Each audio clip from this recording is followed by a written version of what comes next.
హరే కృష్ణ, అందరికీ వెల్కమ్. ఈ రోజు మనం శ్రీమద్ భాగవతంలో వేదమూర్తుల స్థుతుల నుంచి 31వ శ్లోకం నుంచి చదువుకుందాం. 30వ శ్లోకంలో వేదమూర్తులు చేసినటువంటి స్థుతుల గురించి మనము ఏం చూసాము? భగవంతుడి యొక్క గొప్పతనం గురించి చూసాం. జీవుడి యొక్క స్థితి గురించి చూసాం. జీవుడికి ఉన్నటువంటి పరిమితుల గురించి చూసాం. అలాంటి పరిమితమైనటువంటి శక్తి సామర్థ్యాలు కలిగినటువంటి జీవుడు అపరిమితమైనటువంటి మార్పు రహితుడైనటువంటి భగవానుడి గురించి తెలుసుకోవడం, తెలుసు అని అనడంలో మనకి ఉన్నటువంటి తత్వం అనేటువంటిది, భగవంతుడి యొక్క తత్వం అనేటువంటిది, అలాంటి వ్యక్తులు ఏ విధంగా తెలుసుకుంటారు అంటే బేసికల్ గా భౌతికంగా ఉన్నటువంటి వ్యక్తులు భగవంతుణ్ణి ఎలా అనుభూతం చేసుకుంటారు. అనుభూతం చేసుకున్నా కానీ వాళ్ళు చేసుకున్నటువంటి అనుభూతమైనటువంటి వాళ్ళకు ఉన్నటువంటి జ్ఞానంలో ఎంతవరకు సత్యం ఉంది, ఎంతవరకు సత్యం లేదు అనేటువంటి విషయాన్ని మనము నిన్న క్లియర్ గా చూసాం. అందులో ముఖ్యంగా చూస్తే, ఎవరైతే వాళ్ళకు ఉన్నటువంటి యోగ శక్తితోటో, లేదా వాళ్ళకు ఉన్నటువంటి జ్ఞాన శక్తితోటో, లేదంటే వాళ్ళు చేసినటువంటి కర్మ ఫలితాల కారణంగాను, అంటే పుణ్యకర్మల ఫలితాల కారణంగాను నాకు భగవంతుడు తెలుసు అని ఎవరైతే ప్రకటిస్తారో అలాంటి వాళ్ళకి భగవంతుడి గురించి ఏమీ తెలియదు. అలాంటి వాళ్ళకి భగవంతుడి గురించి ఏమీ తెలియదు. ఎవరు నిజంగా భగవంతుడి గురించి తెలిసినట్టు, ఎవరికి భగవంతుడు భక్తిలో పురోగమించినటువంటి వాళ్ళై ఉండి, ఎవరైతే భగవంతుడి గురించి ఎంత తెలిసి ఎంత శరణాగతుడు అయినప్పటికీ ఇంకా నాకు భగవంతుడి గురించి ఏమీ తెలియదు, ఇంకా నేను తెలుసుకోవాల్సింది చాలా ఉంది అని వినమ్రతతో వినయంతో ఉన్నటువంటి భక్తులు ఎవరైతే ఉంటారో వాళ్ళకే నిజంగా భగవంతుడి గురించి బాగా తెలుసు. ఈ విషయాన్ని మనము చాలా క్షుణ్ణంగా మనము డీటెయిల్డ్ గా మనము పరిశీలించాము. అయితే ఈ అసంఖ్యాకమైనటువంటి జీవులని భగవంతుడు ఏ విధంగా సృష్టించారు అనేటువంటి విషయం కూడా చూసాం. భగవంతుడి నుంచి సృష్టింపబడినటువంటి ఈ జీవులందరూ కూడా భగవంతుడి యొక్క నియంత్రణలోనే ఉన్నారు అనేటువంటి విషయాన్ని కూడా చూసాం. ఎవరైతే మార్పు రహితుడో, మార్పు చెందేవాడిని కంట్రోల్ చేస్తారు. భగవంతుడు ఈ భౌతిక విశ్వంలోకి జీవులని దృష్టి మాధ్యమం ద్వారా పంపిస్తున్నారు. భగవంతుడు దృష్టి మాత్రంతో జీవులని ఈ భౌతిక విశ్వంలోకి పంపిస్తున్నారు. పంపించినటువంటి భగవంతుడు మనతోనే ఉంటూ మనకి దిశానిర్దేశం కూడా చేస్తున్నారు. మనం ఇంతకు ముందు కూడా కొన్ని శ్లోకాలలో వేదమూర్తుల స్థుతులలోనే మనం ఏం చూసాము అని అంటే, 5 కోశాలు ఏవైతే ఉంటాయో ఆత్మకి పరమాత్మకి మధ్య ఉన్నటువంటి ఆ, అడ్డంకులు, ఈ 5 కోశాలు, ఉమ్, అన్నమయ, ఇంకా ప్రాణమయ, ప్రాణమయ, ఇంకా ఏం మనోమయ, మాతాజీ? మనోమయ, మనోమయ, ఆనందమయ్య. జ్ఞానమయ, ఆనందమయ. జ్ఞానమయ, ఆనందమయ. ఓకే, ఇవన్నీ కూడా పరమాత్మకి ఆత్మకి మధ్య ఉన్నటువంటి బంధకాలు. ఓకే, ఒక్కొక్కటి దాటుకుంటే, ఒక్కొక్క కోశాన్ని దాటితే గనక మనం పరమాత్మ చెప్పేటువంటిది మనకి అర్థమవుతుంది. పరమాత్మ మనకి ఇచ్చేటువంటి ఇన్స్ట్రక్షన్స్ అన్ని కూడా మనకి అర్థమవుతాయి. అందుకనే ప్యూరిఫికేషన్ అనేది ఇంపార్టెంట్. ప్యూరిఫికేషన్ అంటే ఈ కంటామినేషన్స్, ఈ యొక్క ఆమ్, కల్మషాలు ఏవైతే ఉన్నాయో ఇవన్నీ పోవాలి అని అంటే భగవంతుడి యొక్క నామాన్ని తలచడం అనేటువంటిది ఏదైతే ఉందో అది మనల్ని ఆ మనలో ఉన్నటువంటి కల్మషాలను తీసేస్తుంది. ఈ కోశాలన్నిటినీ దాటుకుని ఆత్మ పరమాత్మ వరకు చేరుకుంటుంది. అప్పుడు పరమాత్మ పలుకుతున్నటువంటి ఇన్స్ట్రక్షన్స్ ఏవైతే ఉంటాయో, ఉపదేశాలు ఏవైతే ఉంటాయో అవన్నీ కూడా మనకి అర్థమవుతాయి.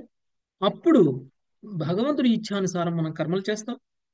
భగవంతుడిని సంతృప్తి పరచడం కోసం మనం కర్మలు చేస్తాం. భగవంతుడి కేంద్రంగా మనం కర్మలు చేస్తాం. లేదంటే కనుక భగవంతుడికి అన్యంగా ఏదైతే కోరికలను నెరవేర్చుకోవడానికి ఈ భౌతిక విశ్వంలోకి వస్తున్నామో ఆ కోరికలను నెరవేర్చుకునేటువంటి దిశలో మనం భగవంతుడికి దూరంగా అన్యంగా మనం కర్మలు చేయడం అనేటువంటిది జరుగుతుంది. ఇది జీవుడి యొక్క స్థితి. ఈ జీవుడిని భగవంతుడు ఈ భౌతిక విశ్వంలోకి పంపించి అనేక అవకాశాలు ఇస్తున్నారు. అనేక అవకాశాలు ఉం? భక్తుల సాంగత్యంలోకి తీసుకొస్తున్నారు. ఆధ్యాత్మికంగా పురోగమించడానికి అవసరమైనటువంటి అన్ని పరిస్థితుల్ని కలిగిస్తున్నారు. కానీ ఈ భౌతిక విశ్వంలో భగవంతుడిచే ఏర్పాటు చేయబడినటువంటి మాయ యొక్క ప్రభావంతో మనము ఆ భగవంతుడి దగ్గరికి చేరుకోలేకపోతున్నాము, దూరంగా వెళ్తున్నాము. సో భగవంతుడే ఏర్పాటు చేశాడు ఈ మాయను కూడా. సో మన యొక్క స్థితిని బట్టి, మనకున్నటువంటి ప్యూరిటీని బట్టి, మనము మనకున్నటువంటి సూక్ష్మమైనటువంటి స్వతంత్రాన్ని ఉపయోగించుకొని మనం మాయకి ఎదురు వెళ్ళాలా, లేకపోతే మాయ మనల్ని కంట్రోల్లోకి తీసుకొని రావాలా అనేటువంటిది మనం నిర్ణయించుకుంటున్నాం. ఓకే. ఎవరైతే మాయ కంట్రోల్లోకి రాకూడదు అని స్థిరమైనటువంటి నిశ్చయంతో ఎవరైతే ముందుకు వెళ్తారో వాళ్ళకి భగవంతుడు దొరుకుతాడు. అంతేకాని ఏదో ఒక రూపంలో మాయ మనల్ని అడ్డగిస్తుంది. ఆ అడ్డగించినప్పుడు మనం ఆగిపోయాము అని అంటే మనం భగవంతుడి నియంత్రణ నుంచి మాయ నియంత్రణలోకి వస్తున్నాము అని అర్థం. అలా మాయ నియంత్రణలో పెట్టిందే భగవంతుడు, ఆ మాయను నియంత్రిస్తుంది కూడా భగవంతుడే. కాకపోతే భగవంతుడిని మర్చిపోవడం కోసమే మనకి ఈ ఏర్పాట్లు. అప్పుడే మనము సుఖంగా, సంతోషంగా అనుకున్నటువంటి కోరికలన్నింటినీ కూడా తీర్చుకోగలుగుతాం. ఇది మనల్ని జన్మ మృత్యువు అనేటువంటి చక్రంలో పడేస్తూ, పుణ్యకర్మలు చేసేవాళ్ళు పుణ్యాలతోటి, పాపకర్మలు చేసేవాళ్ళు పాపాలతోటి బంధితులవుతున్నారు. భ్రమలో ఉన్నారు వీళ్ళంతా. భ్రమలో పుణ్యం చేస్తూ నేను చాలా గొప్పగా ఆధ్యాత్మికంగా పురోగమిస్తున్నాను అనుకునేవాడు భ్రమలో ఉన్నాడు. కర్మలు చేస్తూ కర్మలతోటి నేను చాలా గొప్పగా ఉన్నాను అనుకునేవాడు భ్రమలో ఉన్నాడు. జ్ఞానాన్ని సముపార్జిస్తూ నా జ్ఞానం చాలా గొప్పది, నేను భగవంతుడికి సంబంధించినటువంటి జ్ఞానాన్నే తెలుసుకుంటున్నాను అనేటువంటి భ్రమలో ఉన్నారు వాళ్ళంతా. ఏవో యోగ పద్ధతుల ద్వారా తపస్సులు చేస్తూ తపస్సుల్లో నేను ఆధ్యాత్మికంగా పురోగమిస్తున్నాను అనేటువంటి భ్రమలో ఉన్నారు. ఎవరైతే భగవంతుడి యొక్క నామాన్ని తీసుకోకుండా, భగవంతుడిని స్మరించకుండా, భగవంతుడికి శరణాగతులు అవ్వకుండా, భగవంతుడి కేంద్రంగా కర్మలు చేయకుండా ఇవి ఎన్ని చేసినా కానీ వాళ్ళందరూ కూడా భ్రమలోనే ఉన్నట్లు అనేటువంటి విషయం మనకి అర్థమవుతుంది. ఓకే. సో ఈ రోజు మనము 31వ శ్లోకం ఇంకా మనకి ఏం చెప్తున్నాయి వేదమూర్తులు అనేటువంటివి మనం చూద్దాం. 31వ శ్లోకం ఉషశ్రీ మాతాజీ. కృష్ణ ప్రభుజీ. ఘటత ఉద్భవ ప్రకృతి పూరుషయో రజయో न घटत उद्भवः प्रकृति पुरुषयो रजयो రుభయయూఝా భవంత్యా సుభృతో జలబుద్భువదవత్ బుద్భుదవత్ रुभययुजा रुभयुजा भवन्त्य सुब्रुतो जलबुद्भदवत् వైతైమే తతో వివిధ నామ గుణై పరమే वैत इमे ततो विविधनामगुणैः परमे సరిత ఇవ అర్ణవే మధు ఉని లిల్యురశేషరసాం. सरित इवार्णवे मधुनि लिल्युरशेषरसाः. హరే కృష్ణ ప్రభుజీ దండవత్తున్నాం. ప్రభుపాదుల వారి భావము, ప్రకృతి కాని ప్రకృతిని అనుభవించే యత్నించడి పురుషుడు కాని జన్మలేనట్టి వారయ్యును ఈ రెండింటి కలయికచే దేహములు కలుగుచున్నవి. ఇది జలము వాయువు కలిసినప్పుడు బుద్భుదము పుట్టుట వంటిది. నదులన్నీ సముద్రంలో కలిగినట్టుగా లేదా నానావిధ పుష్పరసము తేనె రూపములో మిళితమగునట్లుగా ఈ బద్ధజీవులందరూ తమ నానారూప గుణములతో చివరకు పరబ్రహ్మమగు నీయందే లయించెదరు. ప్రభుపాదుల వారి భాష్యము. జీవులు భగవంతుని నుండి ఉద్భవించినని వేదవర్ణనను మనుజుడు సరియైన ఆధ్యాత్మిక మార్గదర్శనము లేనప్పుడు తప్పుగా అర్థము చేసుకొని వారు ఈ పద్ధతిలో ఉనికిలోనికి వచ్చిరనియు చివరకు వారు తిరిగి అస్తిత్వరహిత స్థితిలోనికి పోవుదురనియు తలచును. కాని జీవులు ఈ విధముగా కేవలము తాత్కాలిక అస్తిత్వమునే కలిగి ఉన్నచో ఏదైనా జీవుడు మరణించినప్పుడు అతని కర్మఫలము నశించిపోవును. అట్లే జీవుడు జన్మించినప్పుడు అతడు జవాబుదారి కానట్టి కర్మఫలముతో ఉద్భవించును. అంతేకాక జీవుని ముక్తి అనగా అతని ఉనికి స్థితి పూర్తిగా నశించుటయే అగును. కాని సత్యమేమనగా ఆత్మ యొక్క సారము బ్రహ్మముతో ఏకత్వమే. మట్టి కుండలో ఉన్న చిన్న ఆకాశము సర్వవ్యాప్తమైన ఆకాశముతో ఏకమే కదా.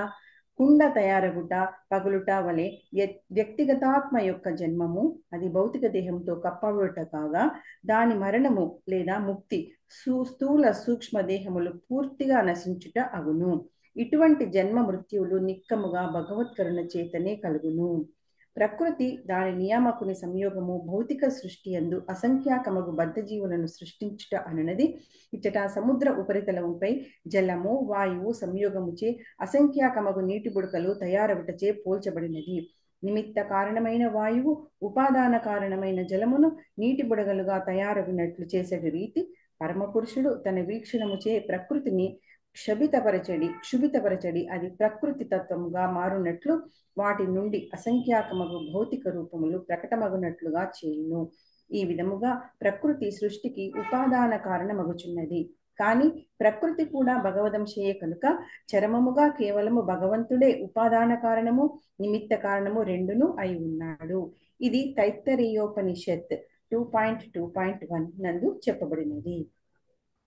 తస్మాద్వా ఏతస్మాదాత్మనః ఆకాశః సంభూతః. ఈ పరమాత్ముని నుండియే ఆకాశము ఉత్పన్నమైనది. శోకామయుత బహున్యాం ప్రజాయేయ ప్రజలుగా విస్తరించి బహురూపినిగా నయ్యెదను అని అతడు వాంఛించెను. ఓకే, ఒక నిమిషం. సో ఇక్కడ ఏం చెప్తున్నారంటే ప్రకృతి కానీ ప్రకృతిని యత్నించేది పురుషుడు కానీ. ఓకే, యాక్చువల్గా ఆత్మకి స్త్రీ పురుష సంబంధం అనేటువంటిది తేడా అనేటువంటిది ఉండదు. ఆత్మ పురుషుడా ఆత్మ స్త్రీ అంటే ఏం చెప్తారు? దానికి ఏది ఉండదు, ఏ లింగము ఉండదు కదా ప్రభుజీ. ఆత్మకి ఏ లింగము లేదు ప్రభు. ఆత్మకి ఏ లింగం ఉండదు. ఓకే, ఈ ఆత్మ స్త్రీ శరీరంలో పోతే స్త్రీ, పురుష శరీరంలో పోతే పురుషుడు. యాక్చువల్గా ఒక పురుషుడిగా జన్మించినటువంటి వ్యక్తి మరణించిన తరువాత మళ్ళీ స్త్రీగా జన్మించే అవకాశం కూడా ఉంది. జన్మించినటువంటి ప్రభు. సందర్భాలు కూడా ఉన్నాయి. ఓకే, జన్మించినటువంటి సందర్భాలు కూడా ఉన్నాయి, చాలా ఉన్నాయి. అది చాలా కామన్. అంటే మగవాడు మగవాడిగానే పుట్టాలి, లేదా మగవాడు మరణిస్తే మళ్ళీ ఆడవాడిగా పుట్టడానికి అవకాశం లేదని లేదు. ఓకే, ఆడవాళ్ళ మీద ఎక్కువ కోరిక ఉన్నటువంటి వ్యక్తి ఆడవాళ్ళనే తలుస్తూ మరణించాడు అనుకోండి, సో అలాంటి వ్యక్తి మరణించినప్పుడు ఆడవాళ్ళ పుడతారు. కాబట్టి ఈ స్త్రీ పురుష సంబంధము అనేటువంటిది జీవుడికి కాదు. ఓకే, అందుకనే జీవుడు ఎప్పుడు పురుషుడే. ఓకే, జీవుడు ఎప్పుడు కూడా పురుషుడే. ఎందుకు పురుషుడు? ఇది స్త్రీలింగము పురుషలింగము అనేటువంటి భావనలో పురుషుడని కాదు. యాక్చువల్గా పురుషుడు అంటే అనుభవించేటువంటి వాడు పురుషుడు, అనుభవింపబడేది స్త్రీ. జీవుడు ఎప్పుడు ఇప్పుడు అది ఆడ శరీరంలో ఉన్నా మగ శరీరంలో ఉన్నా అనుభవించాలని కోరుకునేది జీవుడే కదా, కదండి? ఆడ శరీరంలో ఉన్నా అనుభవించాలనుకుంటుంది జీవుడు, మగ శరీరంలో ఉన్నా అది అనుభవించాలనుకుంటాడు జీవుడు కదా. అది శరీరంలో స్త్రీయా పురుషుడా అనే శరీర పరంగా వచ్చినటువంటి భేదం ఏదైతే ఉంది, స్త్రీ పురుష భేదాలు అనేటువంటివి ఏదైతే ఉన్నాయో అవి జీవుడికి సంబంధం లేదు. ఓకే, ఆడవాళ్ళుగా పుట్టినప్పుడు ఆడవాళ్ళుగా ఎంజాయ్ చేయాలనుకుంటాడు, మగవాళ్ళుగా పుట్టినప్పుడు మగవాళ్ళుగా ఏదైతే పాసిబుల్ అవుతుందో అలా ఎంజాయ్ చేయాలి అనుకుంటాడు కదా. కాబట్టి ఇలా ఎంజాయ్ చేయాలి అనేటువంటి మనస్తత్వం ఉన్నటువంటి వాడు పురుష మనస్తత్వం ఉన్నటువంటి వాడు. యాక్చువల్గా పరమ పురుషుడు వేరు, పురుషుడు వేరు. ఓకే, ఈ పురుషులందరూ కూడా పరమ పురుషుడికి సేవ చేయాలి. అంటే ఎంజాయ్ చేయాల్సింది పరమ పురుషుడు. మనందరి సహాయంతో మనందరూ కలిసి పరమ పురుషుడికి ఎంజాయ్మెంట్ ఇవ్వాలి. అది మన బాధ్యత. ఒక అంశలుగా మూలానికి సేవ చేస్తే మూలము ఎంజాయ్ చేసినప్పుడు ఆటోమేటిక్గా అంశ ఎంజాయ్ అయిపోతుంది, అంశకు కూడా సంతృప్తి అనేటువంటిది వస్తుంది. ఓకే, కానీ ఈ ప్రకృతిలో ఈ భౌతిక విశ్వంలోకి వివిధ రూపాలను తీసుకుని వస్తున్నటువంటి ఈ జీవులు ఎవరైతే ఉన్నారో, అంటే ఒక ఆడ ఒక మగ ఎవరైతే ఉన్నారో ఆ విధంగా వచ్చినటువంటి వాళ్ళు ఎవరైతే ఉన్నారో వీళ్ళ కలయిక కారణంగా దేహాలు కలుగుతున్నాయి. ఓకే, అంటే మళ్ళీ జీవులు ఉద్భవిస్తూ ఉన్నారు. భగవంతుడు ఎంత గొప్పగా ఈ సృష్టిని చేశారో చూడండి. ఓకే, భగవంతుడు సృష్టి ఎలా ఉంది అని అంటే, ఏ విధంగా అయితే నీళ్లతో వాయువు కలిస్తే ఏమవుతుందండి, నీటి బుడగలు వస్తాయి కదా. నీళ్ల మీద బుడగలు వచ్చినప్పుడు ఆ బుడగను పగలగొడితే ఏమవుతుందండి, అందులో నుంచి ఏమొస్తుంది, వాయువు బయట. అంటే నీళ్ళ మధ్యలోకి వాయువు వెళ్ళిపోవడం వల్ల బుడగలు వస్తాయి కదా. మీరు చూడండి, ఒక పైప్ తోటి నీళ్ళలో పెట్టి గాలి పంపిన నీళ్ళలోకి ఏమొస్తాయి, బయటికి బుడగలు వస్తాయి. సో ఎన్ని బుడగలు వస్తాయి, అనంతమైన గాలి పంపించచ్చు. ఓకే, అలా ఇన్ని బుడగలు వస్తాయో, ఎన్ని బుడగలను తీసుకురావచ్చు గాలి కలయిక ద్వారా. అలా బుడగల రూపంలో భౌతిక విశ్వాలు, బుడగలలాగా ఈ భౌతిక జీవితాలు ఆ, ఈ భౌతిక రూపాలు అందరికీ కూడా భగవంతుడు ఏర్పాటు చేస్తున్నాడు. ఇంతకు ముందు శ్లోకంలో మనం చూసినప్పుడు భగవంతుడు దృష్టి ద్వారా స్థావర జంగమాలని ఏర్పాటు చేస్తున్నారు అనేటువంటిది మనం చూసాం కదా. సో ఈ విధంగా నానా విధమైనటువంటి జీవులందరూ కూడా ఉద్భవిస్తున్నారు. ఈ ఉద్భవించినటువంటి జీవులందరూ మళ్ళీ తిరిగి ఎక్కడికి వెళ్తున్నారు? మళ్ళీ తనలోనే ఐక్యమవుతున్నారు. నిరాకార బ్రహ్మంలో ఐక్యం, అంటే అస్తిత్వాన్ని కోల్పోతున్నారు.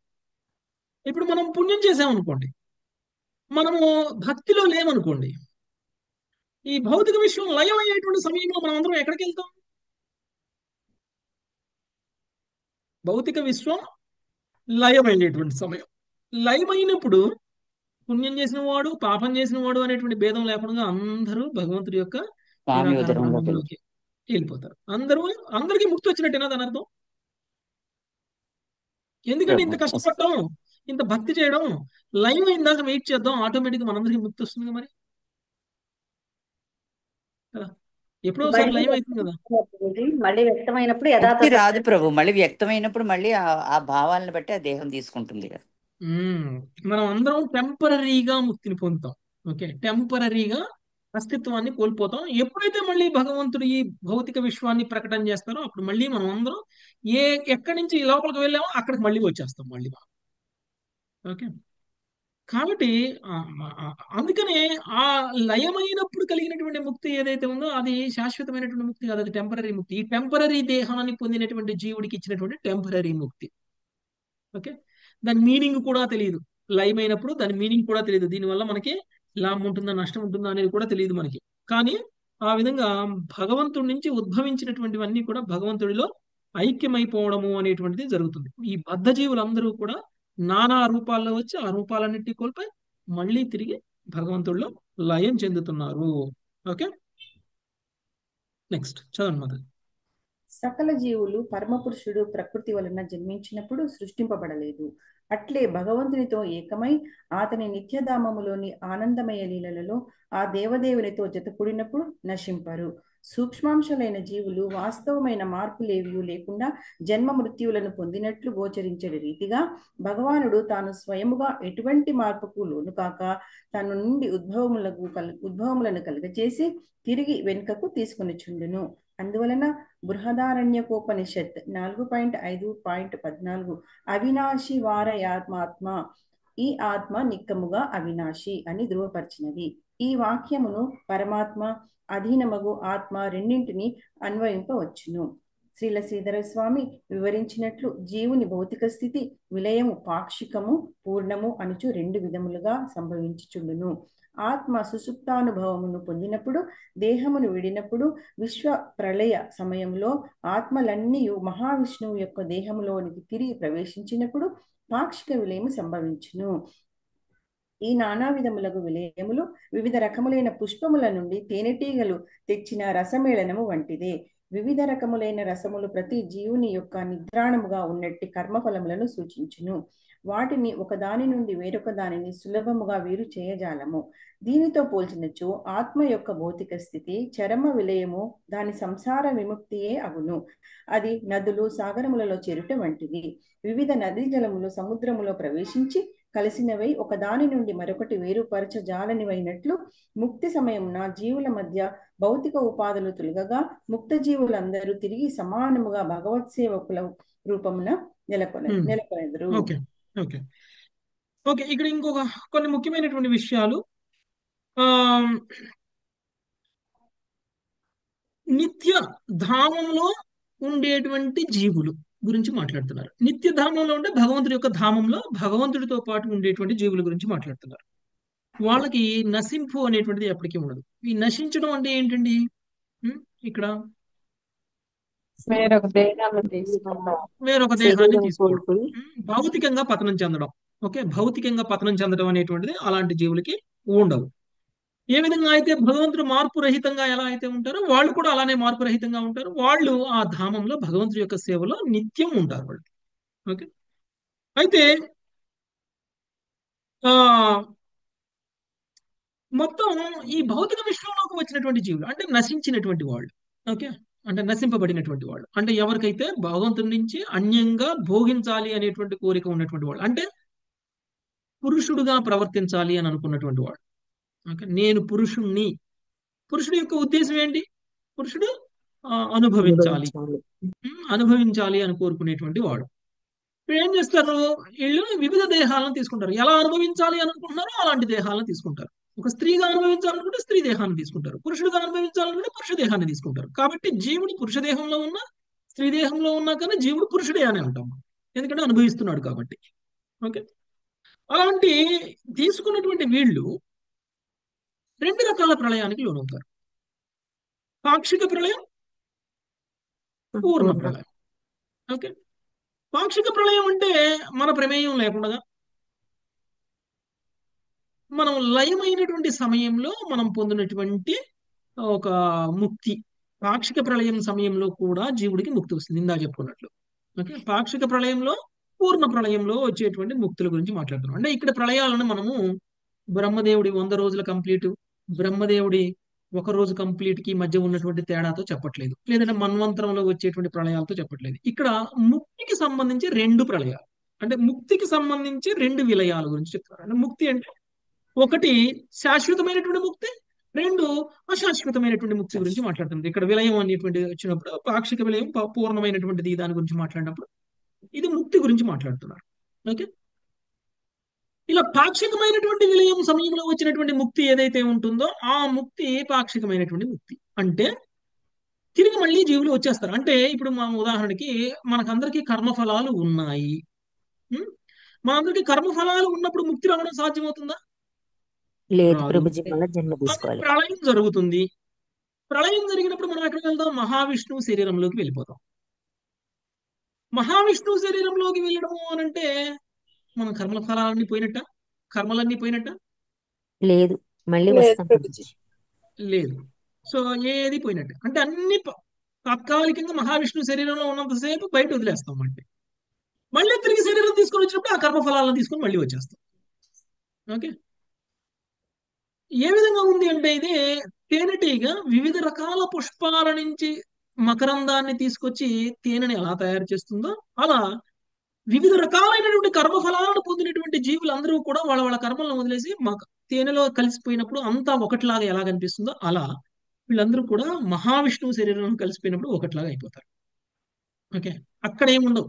అంటే మహావిష్ణువు శరీరంలోకి వెళ్ళిపోయినప్పటికీ కర్మఫలాలు ఏముండవు ఇంకా వాళ్ళకి. బయటకు వచ్చిన తర్వాత మళ్ళీ కర్మఫలాలు వస్తాయి. ఓకే, సో ఎప్పుడైతే మహావిష్ణువు శరీరం నుంచి తిరిగి సృష్టి ఆరంభమైందో అప్పుడు వాళ్ళు మళ్ళీ తిరిగి ఆ కర్మఫలాలను తీసుకొని రావడం అనేటువంటిది జరుగుతుంది. ఉదాహరణకి సంపూర్ణమైనటువంటి ముక్తి గురించి మాట్లాడినప్పుడు ఒకసారి కర్మఫలాలన్నింటినీ వదిలేసి ఒకసారి ముక్తిని పొందారు అని అంటే ఇక వాళ్ళకి మళ్ళీ ఆ కర్మఫలాలు ఎప్పటికీ అంటం అనమాట. ఇక కర్మఫలాలు అనేటువంటివి ఉండవు వాళ్ళకి. అది సంపూర్ణమైనటువంటి ముక్తి. అంటే ఏంటి దీని అర్థం? మళ్ళీ భగవంతుడు భౌతిక సృష్టి స్టార్ట్ చేసినా కానీ మళ్ళీ వీళ్ళందరూ రారు ఇక. ఓకే, వీళ్ళందరూ కూడా భగవంతుడి యొక్క ధామంలో నిత్య సేవకులుగా ఉండిపోతారు భగవంతుడి దగ్గర. ఓకే, అంటే ఆ వాళ్ళని ఎలా పోలుస్తున్నారు అని అంటే ఇప్పుడు వివిధ నదుల నుంచి ప్రవహిస్తున్నటువంటి నీళ్ళన్నీ సముద్రంలోకి చేరిపోయిన తర్వాత నది నీళ్ళని వేరు చేయడానికి అవుతుందా సముద్రంలో నుంచి? అసాధ్యం. లేదు ప్రభుజీ, కుదరదు.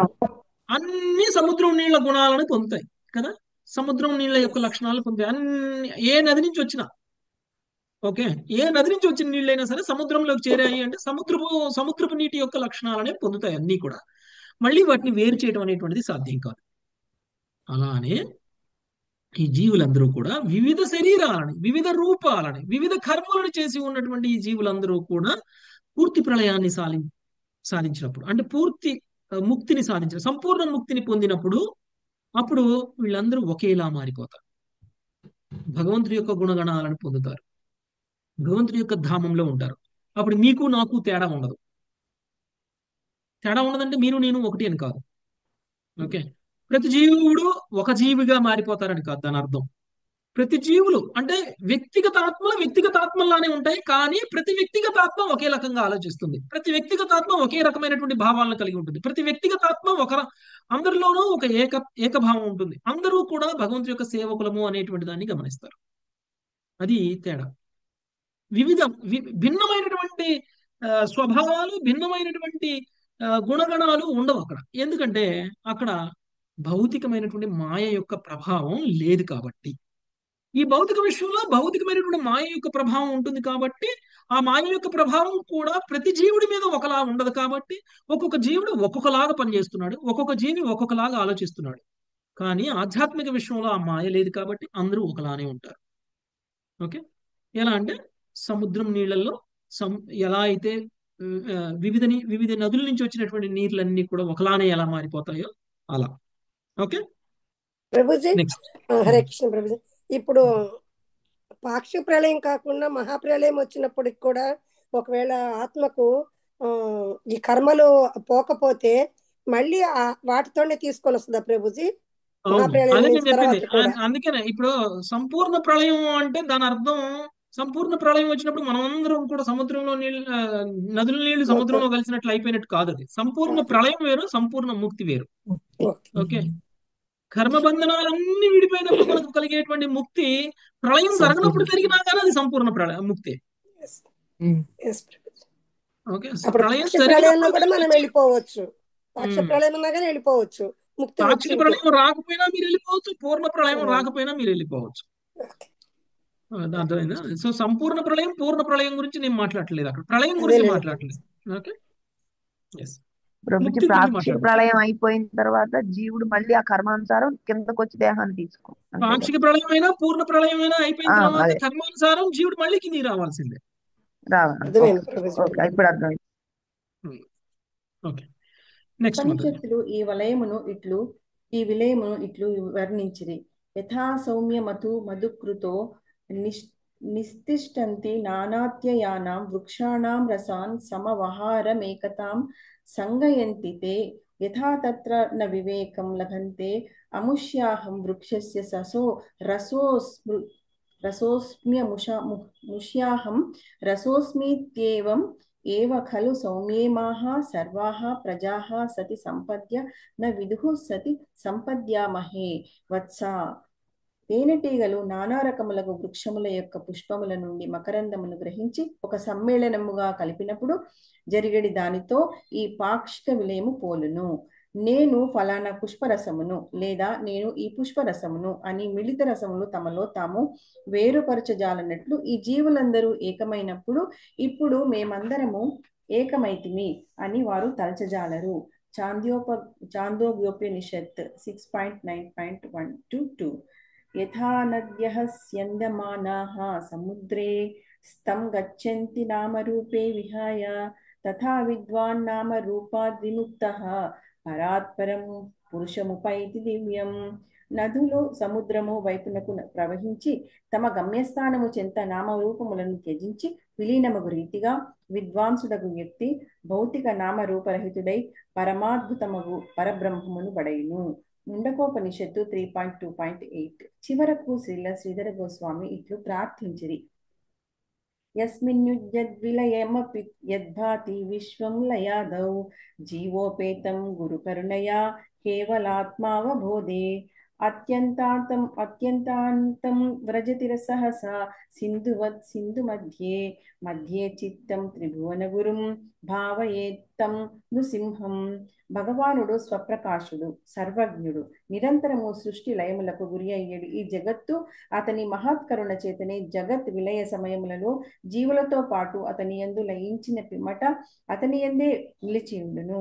నది సముద్రములోనికి ప్రవేశించినట్లుగా ఈ సంపూర్ణ జగద్ విలయము అకస్మాత్తుగా జరిగిపోవును. అట్టి త్రైలోక్య గురుడగు నరసింహదేవుని నా హృదయ కుహరములో నేను ధ్యానించెదను. హరే కృష్ణ. స్వామి ప్రార్థనలు ధన్యవాదాలు ప్రభుజీ. ఓకే, ఇప్పుడు మనం చెప్పుకునేటువంటి ఎగ్జాంపుల్స్ గురించి ఇక్కడ వివరంగా ఇవ్వడం అనేటువంటి జరిగింది. సో ఒక్కొక్క పువ్వు నుంచి వచ్చినటువంటి రసము తేనెలా మారిపోయిన తర్వాత నేను వేరు నువ్వు వేరు మన ఇద్దరం కలిసాము ఇక్కడ అని ఏ రసానికి ఆ రసం సపరేట్ గా మాట్లాడుకోవడానికి ఉండదు కదా. అలానే వివిధ నదుల నుంచి వచ్చినటువంటి నీళ్లు వాళ్ళ అస్తిత్వాలను కోల్పోతాయి ఎక్కడికి వచ్చిన తర్వాత, సముద్రానికి వచ్చిన తర్వాత. సముద్రానికి. ఓకే, అక్కడ సముద్రంలో లీనమైపోతాయి. సో ఆ విధంగా జీవులందరూ కూడా భగవంతుడి యొక్క ధామానికి వెళ్ళేటువంటి సమయానికి వచ్చేసరికి ఆ విధంగా ఆ సంపూర్ణంగా పరబ్రహ్మాన్ని పొందినప్పుడు వాళ్ళలో కూడా ఆ మార్పులు అనేటువంటివి ఇంకా ఉండవు. ఇంకా నేను నేను నేను నేను అనేటువంటి భావన అంతా కూడా పోతుంది. అందరూ ఒకటిలానే ప్రవర్తిస్తారు. ఓకే, నెక్స్ట్ 32వ శ్లోకం. ఆ, లావణ్య మాతాజీ. హరే కృష్ణ ప్రభుజీ. నృషు తవ మాయయా భ్రమం అమీష్వావగాత్య భృశం నృషు తవ మాయాయ భ్రమం అవిశ్వాగత్య భృశం వయసుధియో భవేదధాత్ అతి భావమానుప్రభవం వయసుదియో భవేదతి భావమనుప్రభవం కథమనువర్తతాం భవ భయం తవ యద్భృకుటిః పదమనువర్తతాం భవ భయం తవ యద్భృకుటిః సృజతి ముహుస్త్రినేమిర్ అభవశ్చరణేషు భయం. స్మృతి ముహుస్త్రినేమిరభవచ్చరణేషు భయం. నీ మాయ మానవులందరినీ ఏ విధంగా భ్రమింపజేయునో ఎరిగినట్టి బుద్ధిమంతులు జన్మ మృత్యువుల నుండి మోక్షమునకు మూలమైనట్టి నీకు ప్రభావపూర్ణమగు భక్తియుత సేవను చేదురు. నిజమునకు నీ సేవకులకు సంసార భయమెట్లు కలుగును. ఇంకొక పక్క నీ ఆశ్రయమును తిరస్కరించడి వారను మూడంచుల కాలచక్రమైన నీ భృకుటి పదే పదే బీతావహులను చేయుచుండెను. భాష్యం. భౌతిక భ్రమలతో పూర్తిగా అలసిన వారలకే వేదములు తాము అత్యంత ప్రేమతో చూచుకునే రహస్యమును అనగా భగవద్భక్తిని వెల్లడి చేయును. భగవాను నుండి మిథ్యా స్వతంత్ర భావనపై ఆధారపడిందే భౌతిక భ్రమ. శుక్ల యజుర్వేదంలోని వాజసనేయ సంహిత 32.11 యందు ఈ క్రింది శ్లోకం ఉన్నది.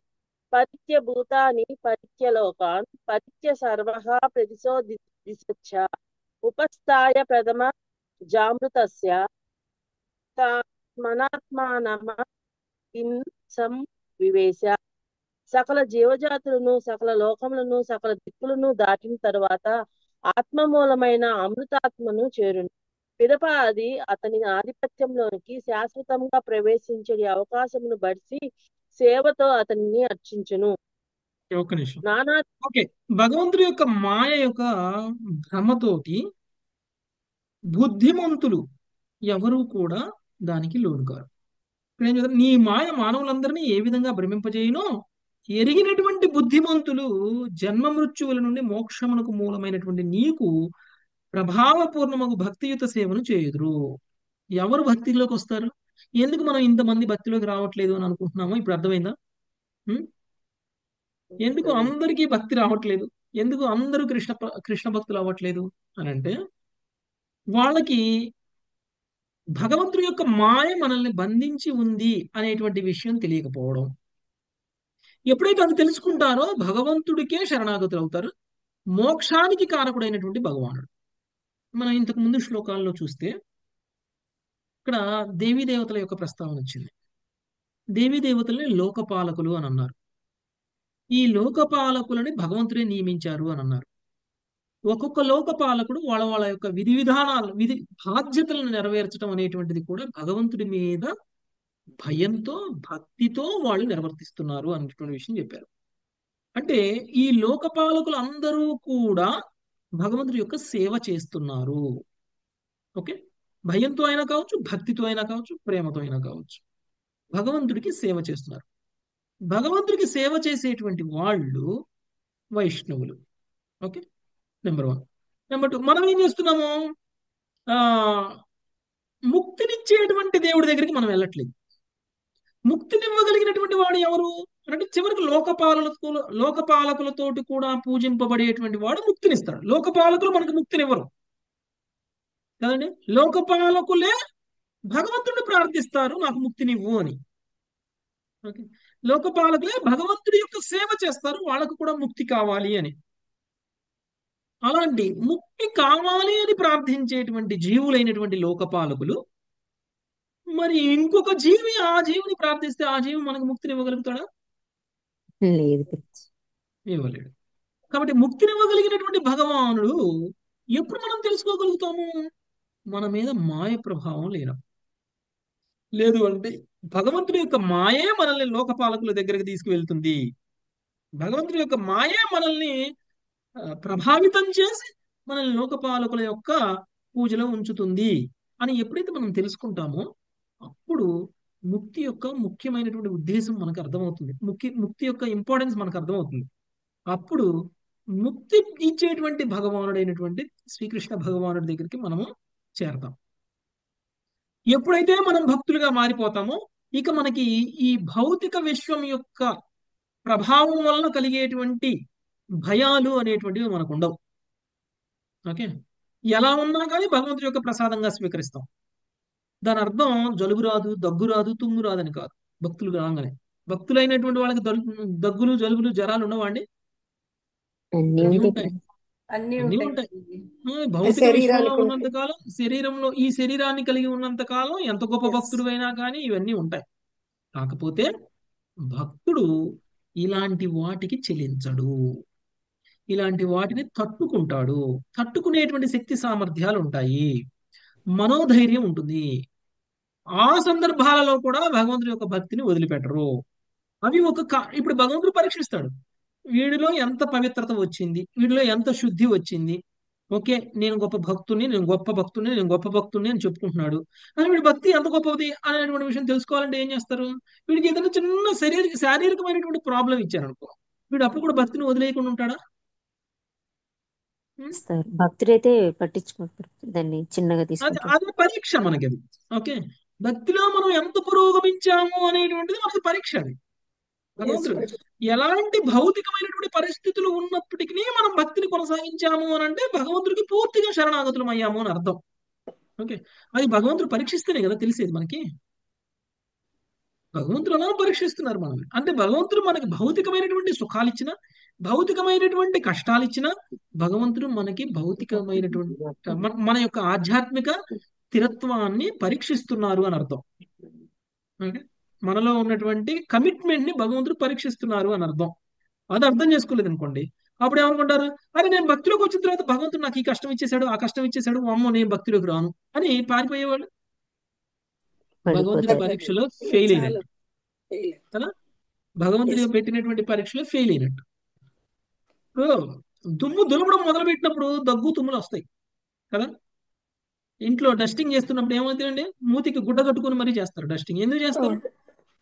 లోపలికి రాకుండా. ఎలర్జీ డస్ట్ రాకుండా లోపలికి పోకుండా. ఎనర్జీ రాకుండా ఇప్పుడు ఆ డస్ట్ లోపలికి పోకుండా. ఇంట్లో కూడా దుమ్ము దులుపుతుంటే మరి ఆ దుమ్ము మనల్ని ఇది చేస్తున్నప్పుడు మరి ఎన్నో జన్మల నుంచి మనలో ఉన్నటువంటి కల్మషాలన్నింటినీ దులిపే కార్యక్రమం మొదలు పెట్టినప్పుడు మరి రాకుండా ఉంటాయి ఆ తుమ్ములు, కష్టాలు. ఉం? సో వస్తాయి, వాటన్నిటిని తట్టుకోవాలి. ఓకే, సో చిన్న చిన్న ఇబ్బందులు మనల్ని భక్తి నుంచి దూరం చేస్తున్నాయి అని అంటే మనం భక్తిలో పురోగమించలేదని అర్థం. మనకున్నటువంటి భౌతికమైనటువంటి పరిస్థితులు మనం ఒక అడుగు భక్తిలో ముందుకు వేయడానికి అడ్డమవుతున్నాయి అని అంటే మనం భక్తిలో ఇంకా పురోగమించలేదు అని అర్థం. ఓకే, మన యొక్క స్థాయి చాలా ప్రాథమిక స్థాయిలో ఉన్నట్లు.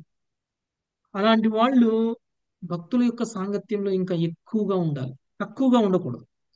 ఎంత ఎక్కువగా ఉంటే అంత మంచిది. ఎందుకంటే మాయ నుంచి తట్టుకోవాలంటే మనము భక్తుల మధ్యలోనే ఉండాలి. ఓకే, మాయ చాలా బలంగా లాగుతుంది మనల్ని బయటికి. మనము అంతకంటే ఎక్కువ బలంతో మనము మాయని ఎదిరించాలి అని అంటే మనం భక్తుల సాంగత్యంలో ఉంటేనే సాధ్యం అవుతుంది. ఓకే, ఎందుకంటే భక్తుల మీద మాయ ప్రభావం అనేటువంటిది ఉండదు. ఓకే, ఎవరైతే భగవంతుడి యొక్క ఆశ్రయాన్ని తిరస్కరిస్తారో అంటే భగవంతుడి నుంచి బయటకు వచ్చేస్తారు, భగవంతుడి యొక్క భక్తి నుంచి బయటకు వచ్చేస్తారు, అలాంటి వాళ్ళు కాలచక్రం యొక్క ప్రభావంలో పడతారు. మూడంచుల కాల ప్రభావం ఏంటిది? జన్మ మృత్యు భూమి ఉమ్, మర్చలోకం ప్రభుజీ. మూడంచుల అంటే ఆధ్యాత్మిక ఆది భౌతిక ఆధ్యాత్మిక, అనుకుంటా ఆది ప్రభుజీ. భౌతిక, తాపముల ప్రభుజీ. ఆది ఆధ్యాత్మిక, ఆది భౌతిక, ఆది దైవిక. ఆధ్యాత్మిక. అది ఓకే, భౌతిక. ఈ మూడు కష్టాలు వీళ్ళకి తప్పవు. ఓకే, ఎప్పటికీ తప్పవు. ఇది కేవలం భౌతిక విషయంలో ఉంటాయి. ఆధ్యాత్మిక, ఆది భౌతిక, ఆది దైవిక. అది దైవం. ఓకే, ఈ మూడు తాపాలని నిరంతరం అనుభవిస్తూ మనము ఆ, ఈ భౌతిక విశ్వంలోనే ఉండిపోతాం. ఓకే. పదే పదే బీతావాహులను చేయుచుండును. ఓకే. పదే పదే అంటే మళ్ళీ మళ్ళీ పుడతాం, మళ్ళీ మళ్ళీ ఈ కష్టాలన్నీ పడతాం. ఓకే. సో మళ్ళీ మనం ఎక్కడ వదిలేసామో, ఎక్కడ ఎండ్ చేసామో అక్కడ స్టార్ట్ చేయం భౌతికంగా. ఎక్కడ ఎండ్ చేసినా జీరో నుంచి స్టార్ట్ చేస్తాం భౌతికంగా. ఎన్ని కష్టాలు పడి వచ్చామో అన్ని కష్టాలు మళ్ళీ మనం తిరిగి పడాలి. ఓకే. మళ్ళీ స్కూల్కి వెళ్ళాలి, మళ్ళీ ఎల్కేజీ అక్షరాలు నేర్చుకోవాలి, మళ్ళీ ఆ, పదాలు నేర్చుకోవాలి, మళ్ళీ గ్రామర్ నేర్చుకోవాలి. మనకి ఎంత గొప్ప ఇంగ్లీష్ మాట్లాడటం ఇప్పుడు వచ్చినా మళ్ళీ వచ్చే జన్మలో మళ్ళీ ఇంగ్లీష్ గ్రామర్ నేర్చుకొని మళ్ళీ ఇంగ్లీష్ నేర్చుకోవాలి కదా. ఇప్పుడు మనం ఎంత పిహెచ్డీలు చదివినా మళ్ళీ వచ్చే జన్మలో మళ్ళీ మొదలు పెట్టాలి. అంటే ఏంటన్నట్టు మన పునరావృతం అవుతున్నాయి, మన కష్టాలన్నీ మళ్ళీ పునరావృతం అవుతున్నాయి. మనం ఒక జీవితంలోనే ఒక జన్మలోనే మనం పడినటువంటి కష్టాలన్నింటినీ తలుచుకుంటే అయ్యా ఇంకా ఇలాంటి జన్మ మళ్ళీ రాకూడదురా బాబు అని అనుకుంటాం మనం కదా. ఒక్కసారి మీరు ప్రశాంతంగా కూర్చొని నేను ఇప్పటి వరకు ఎన్ని కష్టాలు పడ్డాను అని తలుచుకుంటే ఇన్ని కష్టాలు మనకి రాకూడదురా బాబు అని మళ్ళీ అనుకుంటాం. ఇలాంటి జీవితం వద్దురా బాబు అని అనుకుంటాం. కానీ ఇలాంటి జీవితం వద్దురా బాబు అనుకున్నటువంటి మనము అలాంటి జీవితం రాకుండా ఉండడానికి ఏమీ చేయలేకపోవడం, ఏమీ చేయకుండా ఉండడం. చివరికి ఏం జరుగుతుంది మనకి? మరణించిన తర్వాత మళ్ళీ మనం అలాంటి జీవితాన్నే మళ్ళీ మనం పొందుతాం. అలాంటి జీవితంలోకి మళ్ళీ మనం వస్తాం, అలాంటి శరీరంలోకి మళ్ళీ మనం వస్తాం. మళ్ళీ ఎన్ని కష్టాలు అయితే ఇప్పుడు పడ్డామో అన్ని కష్టాలను మళ్ళీ అనుభవించడానికి అవసరమైనటువంటి శరీరాన్ని మళ్ళీ ఈ జన్మలోనే మనం ఏర్పాటు చేసుకుంటున్నాం. వచ్చే జన్మలో మనకు వచ్చేటువంటి శరీరాన్ని మనం ఈ జన్మలోనే తయారు చేసుకుంటున్నాము. ఓకే. ఒక షర్టు, కొత్త షర్టు కొనుక్కొని పాత షర్టుని వదిలేసి కొత్త షర్టుని మనం వేసుకుంటున్నట్టు ఎవరు చేస్తున్నారు ఆ పని? మనమే. ఒక షర్టుని తీసేస్తున్నాం, ఇంకో షర్టు వేసుకుంటున్నాం. అలానే ఆ ఆ కొత్త షర్టు కూడా మనమే కుట్టించుకుంది, ఆ కొత్త షర్టు కూడా మనమే కొనుక్కుంది. అలా మనం తయారు చేసుకున్నటువంటిది అది. అలానే ఇంకొక శరీరాన్ని కూడా మనమే తయారు చేసుకొని ఆ శరీరంలోకి మనం వెళ్ళిపోతున్నాం మళ్ళీ మొదలు పెట్టడానికి, కష్టాలను మొదలు పెట్టడానికి. ఓకే. కాలచక్రం యొక్క భృకుటి పదే పదే భీతావాహులను చేస్తుంది. భృకుటి అంటే ఎవరైనా సరే భయపెట్టాలంటే మనం ఏం చేస్తామండి? కళ్ళతోటి ఇక్కడ ముడుస్తాం, ఇలా ఆ ముడుస్తాం. కనుబొమ్మలు కళ్ళతోటి ఇలా చిట్లిస్తాం. అంటాం, హే అంటాం. పైన కాలచక్రం అలా భయపెడుతుంది అనమాట మనల్ని. ఓకే. చంపేస్తుంది. కాలచక్రమే కదా మనల్ని చంపేసేది. ఉం? ఒక్కొక్క క్షణము ఒక్కొక్క క్షణము మన యొక్క ఆయుష్ని తగ్గిస్తూ ఉంటుంది. కాలంలో ఒక క్షణం గడిచిపోయింది అంటే మన మన మన మన ఆయుష్ ఒక క్షణం తగ్గిపోయింది అని అర్థం. ఓకే. సో మీరు దేని నుంచైనా కానీ ఎదుర్కోగలరేమో కానీ కాలాన్ని ఎదుర్కోలేము. కాలచక్రం మన వైపు కన్నెర్ర చేస్తుంది అంటే ఇదనమాట. ఓకే. సో ఈ విధంగా మనము ఆ ఇది చేస్తాం. తర్వాత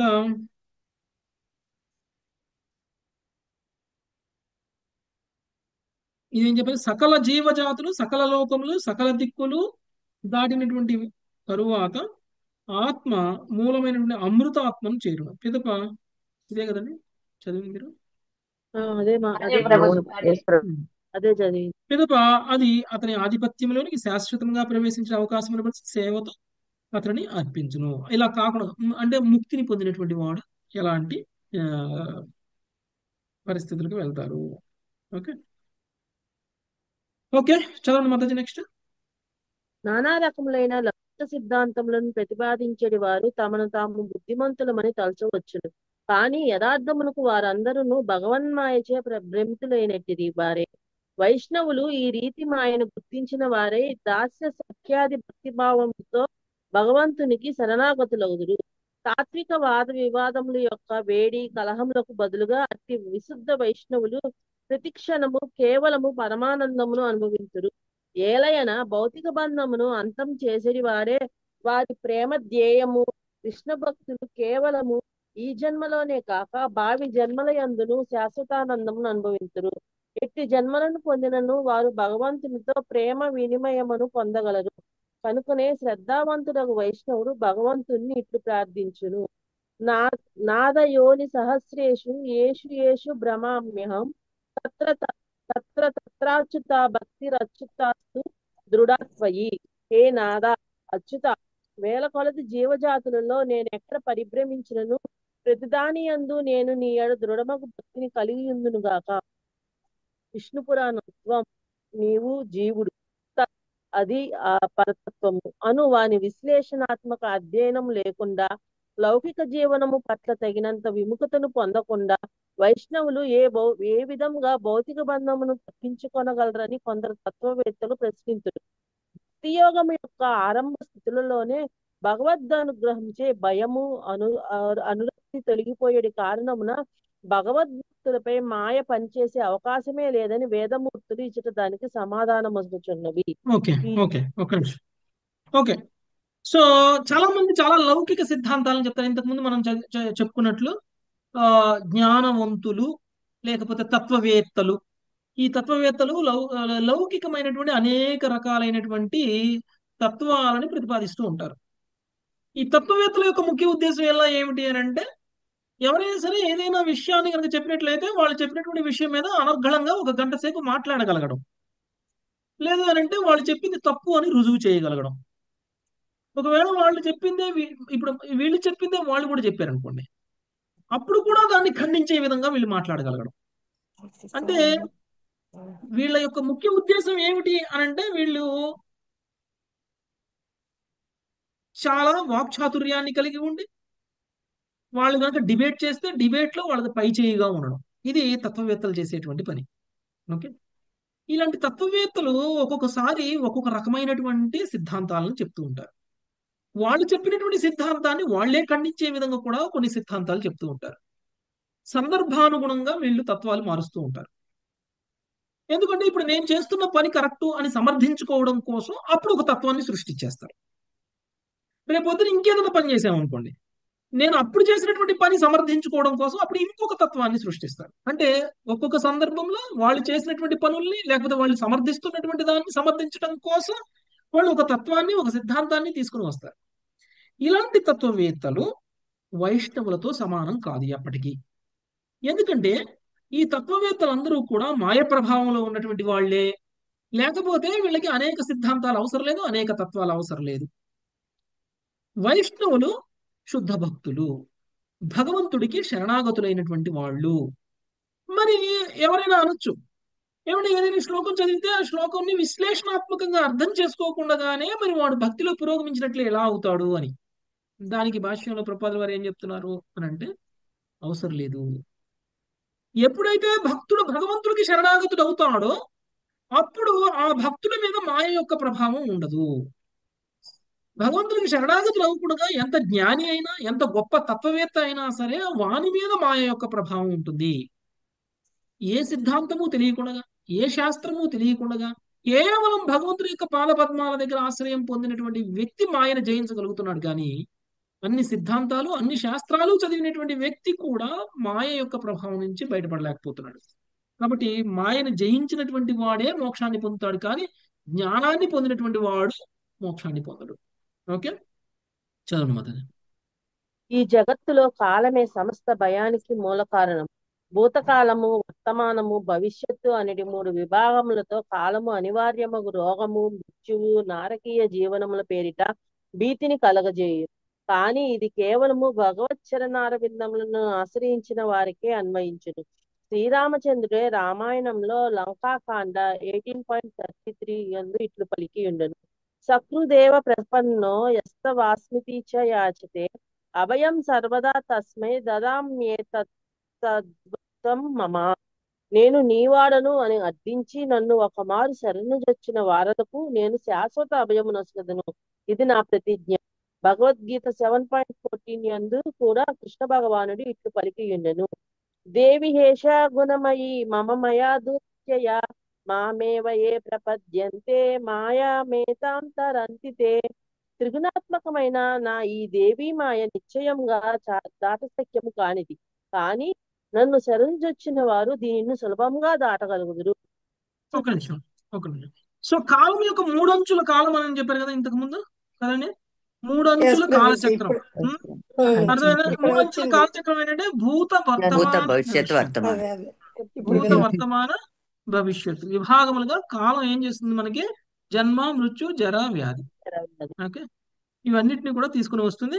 కేవలం భగవత్ చరణారవిందాలను ఆశ్రయించినటువంటి వానికి మాత్రమే ఓకే ఈ యొక్క కాలం యొక్క ప్రభావం అనేటువంటిది ఉండదు. ఓకే, సో లంకలో శ్రీరామచంద్రుడు రామాయణంలో ఇట్లు పలికి ఉన్నారు, నేను నీ వాడను అని అర్థించి నన్ను ఒక మారు శరణజొచ్చిన వారులకు నేను శాశ్వత అభయమును వసగదను. ఇది నా ప్రతిజ్ఞ. రామాయణంలో రాముడు కూడా ప్రతిజ్ఞ చేశారు, నాకు శరణాగతుడైతే నీకు భయం లేకుండా చేస్తాను అని చెప్పేసి. అలానే కృష్ణుడు కూడా భగవద్గీతలో అదే శపథాన్ని చేశారు. ఏమని చేశారు? దైవీ హేష గుణమయ్యి మమ మాయా దురత్యయ, నా మాయ చాలా బలమైంది, అది దైవీ మాయ, దాని నుంచి తప్పించుకోవడం అనేటువంటిది ఎవరి సాధ్యము కాదు. ఎప్పుడు సాధ్యమవుతుంది? మామేవయే ప్రపద్యంతే మాయామేతాం తరంతితే, ఎవరైతే నాకు శరణు వేడతారో అలాంటి వ్యక్తి ఆ మాయ ప్రభావం నుంచి బయటకు వస్తాడు. ఓకే, ఆ మాయని దాటగలడు. ఓకే, అది మనకి ఇక్కడ తెలియజేస్తుంది. నెక్స్ట్ మాతాజీ. శుష్క తాత్విక విషయములపై సుదీర్ఘమైన నిష్ఫలమైన జగడములతో కాలము వృధా చేయుటను వైష్ణవులు ఇష్టపడరు. తాత్విక విరోధులతో జగడమాటకు బదులు భగవంతుణ్ణి అర్పింపకూడదు. వైష్ణవుల అవగాహనము శాస్త్ర ప్రధాన సందేశంతో చక్కగా ఏకీభవించును.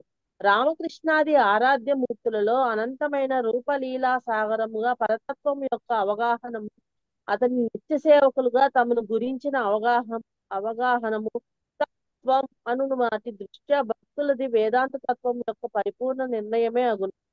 ఓకే, సూర్యుడు సో వైష్ణవులు సమయాన్ని వృధా చేయరు.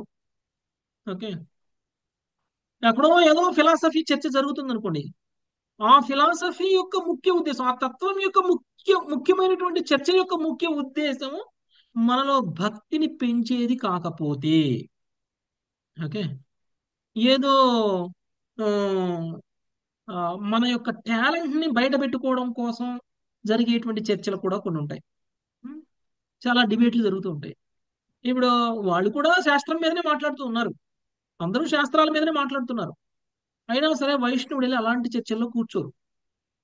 వైష్ణవుడు ఒక్క నిమిషాన్ని కూడా అలాంటి చర్చల్లో కూర్చొని వృధా చేయడానికి ఇష్టపడడు. అలా అని వైష్ణవ సిద్ధాంతాల్లో తత్వాలు లేవా? వైష్ణవులు చదువుతున్నటువంటి ఈ శాస్త్రంలో సిద్ధాంతంలో తత్వం లేదా అంటే తత్వం ఉంది. ఉంది. మనం చదివినటువంటి ఈ తత్వం యొక్క ముఖ్య ఉద్దేశం, ఈ తత్వం తెలుసుకుని ఏం చేయాలి మనం? మీరు ఒక చెప్పండి, భక్తిలో ఒక తత్వం తెలుసుకుని ఏం చేయాలి? భక్తిలో పురోగమించాలి భక్తిలో స్వామి. పురోగమించాలి. అంటే ఇప్పుడు మనకి ఇవ్వబడిన దాన్ని మనం ఎలా అన్వయించుకుంటాము అని అంటే, ఓకే, నేను భక్తిలో ఈ స్థాయిలో ఉంటే నాకు ఇలాంటి ప్రాబ్లమ్స్ వస్తాయి, ఈ ప్రాబ్లమ్స్ నుంచి నేను రక్షించుకోవడం కోసం నేను ఇలా ఉండాలి, అప్పుడు నేను భక్తిలో ఈ స్థాయి నుంచి నెక్స్ట్ స్థాయికి వెళ్తాను అనేటువంటి ఒక అంచనా, అనేటువంటి ఒక జ్ఞానం కోసం మనం తత్వాలు నేర్చుకుంటాం కదా. ఇప్పుడు మనం చదువుకున్నాం, ధ్రువుడు యక్షులతో యుద్ధం చేశాడు. యక్షులతో యుద్ధం చేసినటువంటి ధ్రువుడు యక్షులు పారిపోయారు. సో ధ్రువుడు యుద్ధం చేస్తుంటే ధ్రువుడు యొక్క శక్తి సామర్థ్యాలకు తట్టుకోలేక యక్షులు పారిపోయారు. యక్షులు పారిపోగానే ధ్రువుడు ఏమనుకున్నాడు?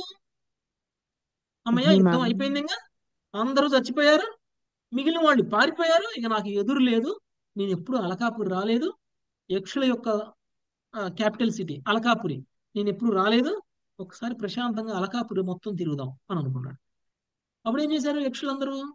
తిరిగి మళ్ళీ తిరగబడ్డారు, అందరు కలిసి తిరగబడ్డారు. యక్షులు ఇంతకు ముందు ఉన్నటువంటి శక్తి కంటే డబల్ శక్తితో అప్రమత్తంగా లేనటువంటి సమయంలో వచ్చి తిరగబడ్డారు. ఇప్పుడు నువ్వు అప్రమత్తంగా ఉన్నప్పుడు తిరగబడితే వేరు, అప్రమత్తంగా లేనప్పుడు శక్తి సామర్థ్యాలను పెంచుకొని అసురమాయతో వచ్చారు వాళ్ళు. ఈసారి ఇంతకు ముందు డైరెక్ట్ గా ప్రత్యక్షంగా ముఖాముఖి పోటీ చేస్తే నెక్స్ట్ ఏం చేశారు వాళ్ళు? మాయాజాలంతో వచ్చారు. మాయతో వచ్చారు. వాళ్ళు కనపట్టలేదు. పైనుంచి వర్షం కురిపిస్తున్నారు, పైనుంచి రక్తం పడేస్తున్నారు, పైనుంచి చీము నెత్తురు పడేస్తున్నాడు, పైనుంచి పర్వతాలు వేస్తున్నారు, పైనుంచి రాళ్ళు వేస్తున్నారు, పైనుంచి శవాలు కూడా వేస్తున్నారు, అన్ని వైపుల నుంచి వేస్తున్నారు. ఓకే, అంటే డబల్ శక్తితో వచ్చేసారనమాట వాళ్ళందరూ, డబల్ శక్తితో. మరి దాన్ని మనం తత్వపరంగా ఎలా అర్థం చేసుకున్నాము? భక్తుడు కొంచెం పురోగమించాను కదా అని చెప్పేసి రిలాక్స్ అయిపోయాడు అనుకోండి, మాయ డబల్ అటాక్ చేస్తుంది మన మీద. ఓకే, సో అంటే ఏం చేస్తున్నాము? మనం చదివినటువంటి ప్రతి కథ, అది ధ్రువుడి కథే కావచ్చు, ప్రహ్లాదుడి కథే కావచ్చు, అంబరీషుడి కథే కావచ్చు, లేకపోతే పృథు మహారాజు కథే కావచ్చు, లేకపోతే ప్రచేతసుల కథే కావచ్చు, ఏ కథ చదివినా కానీ ఆ కథలో నుంచి తెలుసుకున్నటువంటి తత్వంతో మనం ఏం చేస్తున్నాము? మనము మన భక్తికి అన్వయించుకుంటున్నాం కదా. ఏ విధంగా మన భక్తికి అవి ఉపయోగపడతాయో చూస్తున్నాం ఆ కథల ద్వారా, ఆ కథల యొక్క తత్వం ద్వారా మనం భక్తి కన్నా అలాంటి తత్వం మనకు అవసరం, అలాంటి చర్చ మనకు అవసరం. అంతేకాని ఏ తాత్విక విరోధులు అంటే మీరు ఒకటి మాట్లాడితే నేను ఇంకోటి మాట్లాడటం, మీరు మాట్లాడింది సరే కాదా అనేటువంటి దాంతో సంబంధం లేదు, మీ మీద పై చేయి నాది ఉండాలి. ఓకే, దీన్ని తాత్విక విరోధులు అంటారు. ఓకే, సో ఇలా చర్చించుకునేటువంటి చర్చల్లో మనం కూర్చుంటే మనకేం వస్తుంది? సమయం వృధా అవుతుంది. కాబట్టి వైష్ణవులు ఇలాంటి చర్చలలో కూర్చొని వాళ్ళ సమయాన్ని వృధా చేసుకోరు. ఆ సమయాన్ని వాళ్ళు తత్వం తెలుసుకోకపోయినా, అక్కడ జరిగేటువంటి చర్చ ద్వారా ఏ జ్ఞానం వచ్చినా ఆ జ్ఞానంతో సంబంధం లేకపోయినా ఆ సమయంలో వాళ్ళు భగవంతుడి సేవ చేసేసుకుంటారు. ఈ జపం చేసుకోవడము, భాగవతాన్ని చదువుకోవడము, లేకపోతే అర్చా విగ్రహ ఆరాధన చేయడము, లేకపోతే భగవంతుడికి ఆఫర్ చేయడము, లేకపోతే భక్తులతో సాంగత్యంలో ఏదైనా సత్సంగం చేసుకోవడం, ఇలాంటివి చేస్తారు. ఓకే, ఇలాంటి వాటి వల్ల వాళ్ళ భక్తి పెరుగుతుంది. కాబట్టి ఇలాంటి వాటికి ఎంత సమయాన్నైనా కేటాయిస్తారు. కానీ వాళ్ళు అలాంటి తాత్విక కల్పనలు చేసేటువంటి చర్చలు జరుగుతున్నటువంటి ప్రదేశంలో వాళ్ళు ఒక క్షణం కూడా వాళ్ళు కూర్చోరు. ఓకే, అది మనం అందుకని వేదాలు సీక్రెట్ ఏదైతే ఉందో ఆ సీక్రెట్ ని అందరికీ రివీల్ చేయవు. ఓకే, వేదాలలో దాగి ఉన్నటువంటి నిగూఢమైనటువంటి ఆ సీక్రెట్ ఏదైతే ఉందో అది అందరికీ రివీల్ అవ్వదు. అది కేవలం భగవంతుడికి శరణాగతులైపోయి భక్తులకి మాత్రమే రివీల్ అవుతుంది. అదే మాయని జయించాలి అంటే ఏం చెప్పారు? మామేవయే ప్రపద్యంతే, నాకు శరణు వేడు. ఆ సీక్రెట్ అది. ఓకే, నాకు శరణు వేడితే నువ్వు మాయను జయిస్తావు అనేటువంటిది సీక్రెట్. అది తాత్వికవేత్తలకు అర్థం కాదు. ఓకే, సో మనం ముందు భక్తి చేయాలి, ఆ తర్వాత మాయ మనల్ని ఆటోమేటిక్ గా దూరంగా వెళ్ళిపోతుంది మన నుంచి అనేటువంటిది వాళ్ళకి తెలియదు. ఓకే, చదవండి మాత. ప్రభుజీ రామకృష్ణాది ఆరాధ్యమూర్తులు అంటే రామకృష్ణ కృష్ణుడు పరమహంస రాముడు అట్లా కృష్ణుడు కాదు, కృష్ణుడు రాముడు. రామకృష్ణ పరమహంస అని ఎక్కడ అని చెప్పాను ఇక్కడ? లేదు ప్రభుజీ, అదే నాకు అర్థం కాలేదు. అందుకని రామకృష్ణ పరమహంస ఆరాధ్యమూర్తులు ఆరాధ్యమూర్తులలో అని అంటే అందుకని నాకు అర్థం కాలేదు. రామకృష్ణ ఆది భగవంతుని యొక్క ఆరాధ్యమూర్తులు. అవతారాలు ఇక్కడ మాట్లాడుతుంది. ఓకే, చదవండి మాత. సూర్యుడి నుండి విస్తరించడి కిరణముల వలె భగవంతుడు అతని ఉద్భవములు ఏకకాలమున భిన్నము అభిన్నము అయి ఉన్నారు. శృతులు ధృవపరిచినట్లుగా లెక్కకు మిక్కుటమైన జీవులు ఉన్నారు. వారిలో ప్రతి ఒక్కడు నిత్య చేతన స్వరూపుడు. నిత్యానాం చేతన చేతనానాం. కఠోపనిషత్ 5.13, శ్వేతాశ్వతరోపనిషత్ 6.13. సృష్టి ఆరంభంలో జీవులందరూ మహావిష్ణువు దేహం నుండి బయటకు వచ్చినప్పుడు భగవానుని తటస్థ శక్తి స్వరూపులుగా అందరూ సమానమే అయి ఉన్నారు. కానీ వివిధ పరిస్థితులను అనుసరించి వారు 4 సమూహములుగా విభజింపబడిరి. దృష్టిని మేఘము వలె అడ్డగించడి అజ్ఞానంతో కప్పబడిన వారు కొందరు, ఇతరులు జ్ఞాన మిశ్ర భక్తి ద్వారా అజ్ఞానం నుండి బయటపడేటి వారు. 3వ సమూహము వారు లేసమాత్ర జ్ఞాన కర్మ మిశ్రితమైన విశుద్ధ భక్తిని కలిగి ఉంది. వీరు పరిపూర్ణ జ్ఞానానందమయ పవిత్ర దేహములను బడిసిన వారే భగవత్ సేవలో నెలకొనగలరు. చివరగా అజ్ఞానంతో ఎటువంటి సంబంధము లేని వారే భగవానుని నిత్యానుయాయులు.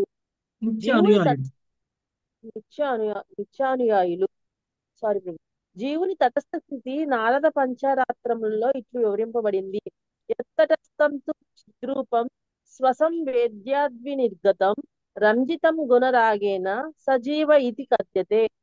తటస్థ శక్తి భగవానుని శక్తి నుండి ఉద్భవించినదిగా ఎరగబలను. జీవుడని తెలియబడి ఈ ఉద్భవము ప్రకృతి గుణములచే బద్ధమగును. సూక్ష్మమగు ఈ జీవుడు భగవానుని బాహ్య స్థితి అయిన మాయకు అతని ఆంతరంగిక స్థితికి నడుమ వసించును. కనుక తటస్థమని పిలువబడెను. భగవద్భక్తి సాధనచే ముక్తిని బడిసినప్పుడు అతడు పూర్తిగా భగవంతుని ఆంతరంగిక శక్తి ఆశ్రయంలోనికి వచ్చును. ఆ సమయమున ప్రకృతి గుణములచే అతడు దూషితుడై ఉండడు. ఈ విషయమున శ్రీకృష్ణ భగవానుడు భగవద్గీత యందు ఇట్లు ధ్రువపరచెను. మాంచయో వ్యభిచారేణ భక్తి యోగేన సేవతే సగుణాన్ సమిత్యేతాన్ బ్రహ్మ భూయాయ కల్పతే. అన్ని పరిస్థితుల యందును అకుంఠితంగా నా పూర్ణమగు భక్తిత సేవ యందు నిమగ్నమగు వాడు శీఘ్రమే ప్రకృతి త్రిగుణములను దాటి బ్రహ్మభావమును పొందును. ఆత్మారాధన లక్ష్యము బ్రహ్మము. పరమాత్ముడు భగవానుడు అనేది 3 తత్వములందు అనుభూతమగును. నిరాకార బ్రహ్మము సూర్యుని ప్రకాశమయ తేజము వంటిది. పరమాత్ముడు సూర్యగోళము వంటివాడు. భగవానుడు పరిపూర్ణ పరివారంతోనూ సామాగ్రితోనూ సూర్యగోళంలో ఉన్నట్టి దాని అధిష్టాన దేవత. వేరొక ఉపమానము చెప్పవలననుచో నగరమును సమీపించడి ప్రయాణికులకు దూరం నుండి తొలుత అంతయు అస్పష్టంగా గోచరించును. కొంత దగ్గరకు రాగానే కొన్ని పెద్ద పెద్ద భవంతులు స్పష్టంగా కనిపించును.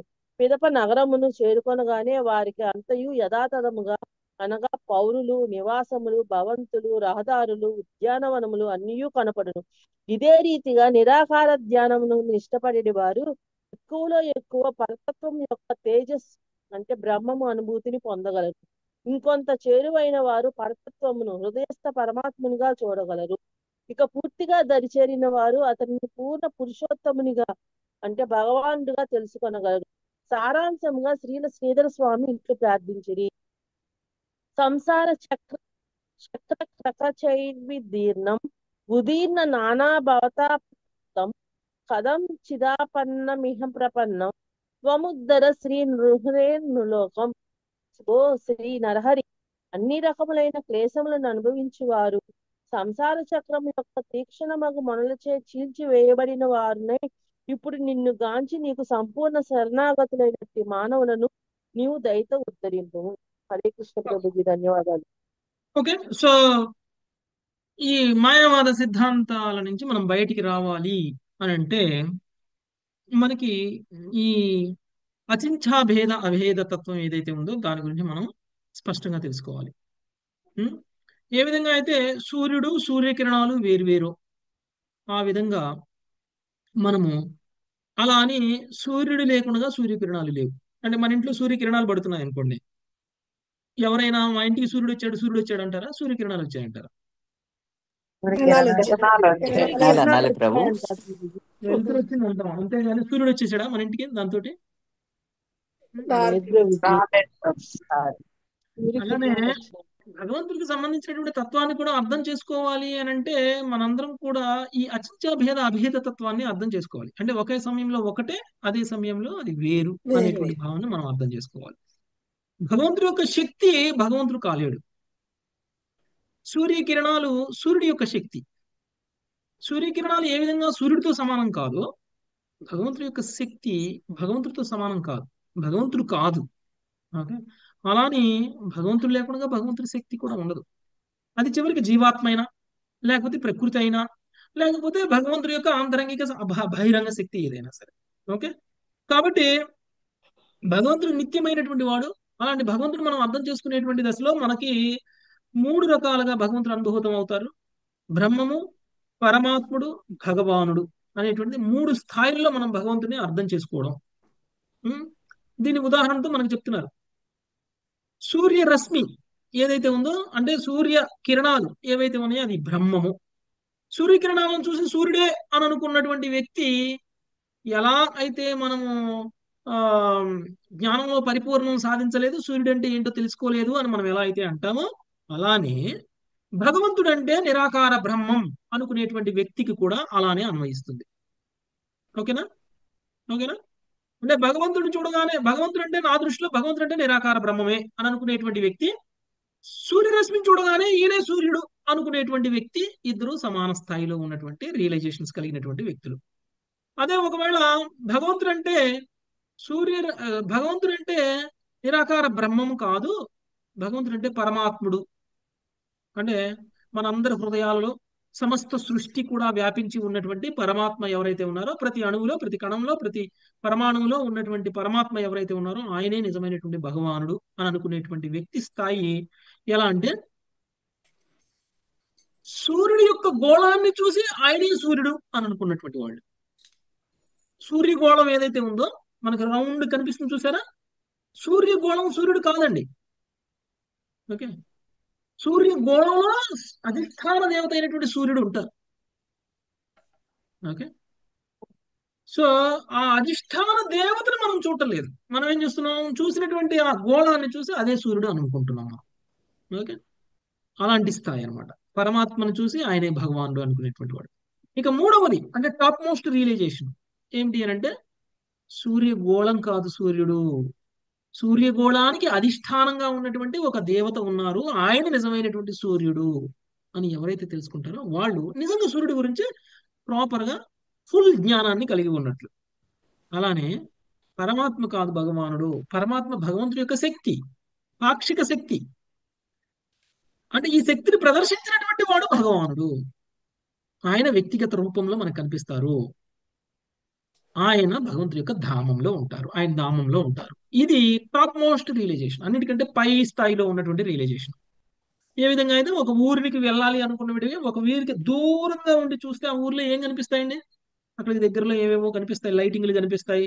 ఓకే ఓకే అక్కడ ఊరు ఉంది అని తెలుస్తుంది. అదే ఊరు అనుకుంటే ఇంకా ఆ లైటింగ్ ఏనా ఊరు? దగ్గరికి వెళ్తున్న కొందుకు ఇంకొంచెం ఎక్కువ కనిపిస్తాయి కదా, భవనాలు కనిపిస్తాయి, అన్ని కనిపిస్తాయి. ఇంకా లోపలికి వెళ్తే ఏమవుతుంది? ఆ ఊర్లో ఉన్నటువంటి వ్యక్తులు, ఆ ఊర్లో ఉన్నటువంటి అన్ని జీవులు, జీవరాశులు అన్ని కనిపిస్తాయి. అది నిజమైన ఊరు అంటే కదా. సో దూరం నుంచి చూసి భ్రమపడకూడదు. దూరం నుంచి చూసి పొందినటువంటి జ్ఞానం ఏదైతే ఉందో అది పాక్షికమైనటువంటి జ్ఞానం. అందుకనే భగవదానుభూతిలో మనం కూడా స్టార్టింగ్ స్టేజ్ లో ఉండకూడదు. ఓకే, స్టార్టింగ్ స్టేజ్ ఏంటిది అంటే నిరాకార బ్రహ్మానుభూతి, తర్వాత స్టేజ్ పరమాత్మ అనుభూతి, ఆ తర్వాత స్టేజ్ భగవదానుభూతి. ఓకే ఓకే ఇక్కడికి ఆపుదాం మాతాజీ. 33వ శ్లోకం నుంచి మళ్ళీ మనం రేపు చూసుకుందాం. Thank you very much. Hare Krishna. వంశకల్పతరుభ్యశ్చ కృపాసింధుభ్యైవ చ పతితానాం పావనేభ్యో వైష్ణవేభ్యో నమో నమః. హరే కృష్ణ హరే కృష్ణ కృష్ణ కృష్ణ హరే హరే హరే రామ రామ హరే హరే కృష్ణ హరే హరే హరే హరే. కృష్ణ ప్రభుజీ. Thank you.